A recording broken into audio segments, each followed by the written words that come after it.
So what's up mga boss, linggo ngayon, araw ng pahinga, araw ng pamilya, araw na kadalasan ay bagal-bagal lang ang takbo ng oras. Day 1 ngayon ng 5 km training ko para sa upcoming 10 km Run for Justice this February 15, 2026. Unang araw ng isang pangakong hindi lang sinasabi kundi ginagawa. Kaya ngayong Sunday afternoon, sisimulan ko na ang unang hakbang na mas mahabang journey. Tara mga boss, takbo na tayo.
Kilometer sa hapon ng linggo. Hindi ito laban sa oras, laban ito sa sarili. Sa unang kilometro, mabagal ang simula.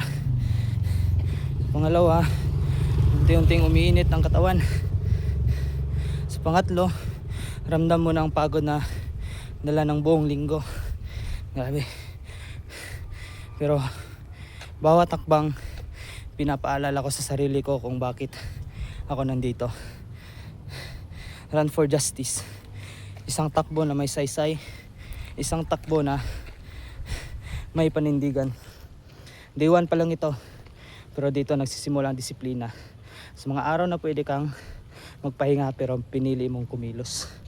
So mga boss, tapos na ang day 1. 5 km training ko this afternoon. Pagod ang katawan pero payapa ang isip. Ito yung klaseng pagod na parang reset, parang paalala na bago magsimula ang panibagong linggo. May nagawa ka na para sa sarili mo. Marami pang training days ang darating.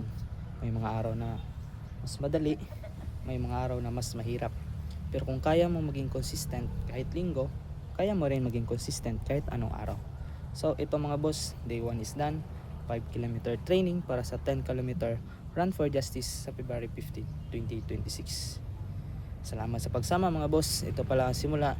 Tuloy ang takbo, tuloy ang laban. Kita-kits sa susunod na training.